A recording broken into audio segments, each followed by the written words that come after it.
প্রিয় দেশবাসী, আসসালামু আলাইকুম।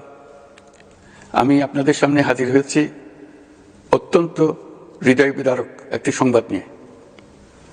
সিঙ্গাপুরে চিকিৎসাধীন জুলাই গণঅভ্যুত্থানের সম্মুখভাগের অকুতোভয় যোদ্ধা ও ইনকলাব মঞ্চের মুখপাত্র শরীফ ওসমান হাদী আর আমাদের মাঝে নেই। ইন্না লিল্লাহি ওয়া ইন্না ইলাইহি রাজিউন। কিছুক্ষণ আগে সিঙ্গাপুরের পররাষ্ট্রমন্ত্রী ভিভিয়ান বালাকৃষ্ণন আমাকে টেলিফোনে এই হৃদয় বিদারক সংবাদটি জানিয়েছেন। ফেসিবাদ ও আধিপত্যবাদ বিরোধী সংগ্রামের এই অমর সৈনিককে মহান রব্বুল আলামিন শহীদ হিসেবে কবুল করুন, এই দোয়া করি। আমরা সবাই মিলে এই দোয়া করি। শরীফ ওসমান হাদীর এই অকাল মৃত্যুতে আমি গভীর শোক ও দুঃখ প্রকাশ করছি। তার প্রয়াণ দেশের রাজনৈতিক ও গণতান্ত্রিক পরিসরে এক অপূরণীয় ক্ষতি। আমি তার রুহের মাগফিরাত কামনা করছি এবং শোক সন্তপ্ত স্ত্রী, পরিবারের সদস্যবৃন্দ, স্বজন ও সহকর্মীদের প্রতি গভীর সমবেদনা জানাচ্ছি। শহীদ ওসমান হাদীর স্ত্রী ও একমাত্র সন্তানের দায়িত্ব সরকার গ্রহণ করবে। শহীদ শরীফ ওসমান হাদীর অকাল মৃত্যুতে আগামী শনিবার একদিনের রাষ্ট্রীয় শোক ঘোষণা করছি।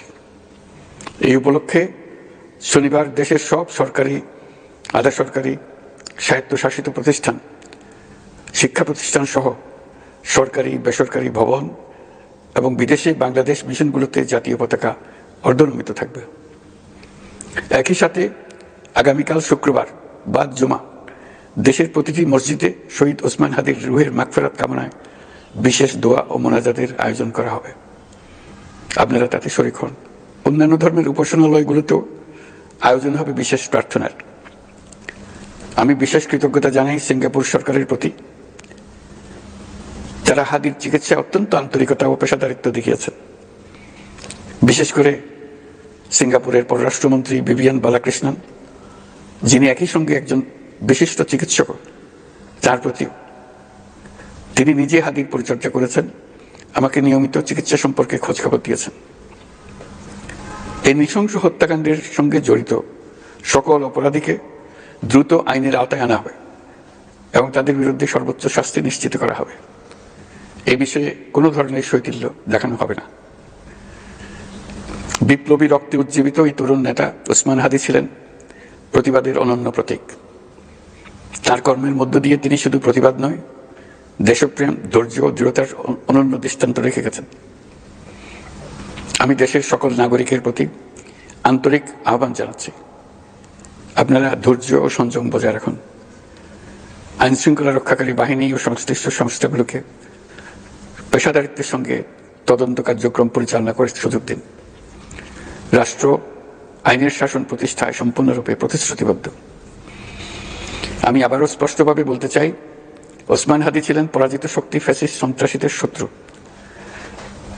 তার কণ্ঠ স্তব্ধ করে বিপ্লবীদের ভয় দেখানোর অপচেষ্টা সম্পূর্ণভাবে ব্যর্থ করে দেন। ভয়, সন্ত্রাস কিংবা রক্তপাতের মাধ্যমে এদেশের গণতান্ত্রিক অগ্রযাত্রা কেউ থামাতে পারবে না। আমরা এখন গণতান্ত্রিক উত্তরণের চূড়ান্ত পর্যায়ে উপনীত হয়েছে। শহীদ হাদী ছিলেন এই প্রক্রিয়ার অবিচ্ছেদ্য অংশ। তার একান্ত ইচ্ছা ছিল আসন্ন নির্বাচনে প্রতিদ্বন্দ্বিতা করে নতুন বাংলাদেশ বিনির্মাণের পরবর্তী ধাপে সক্রিয় ভূমিকা রাখা।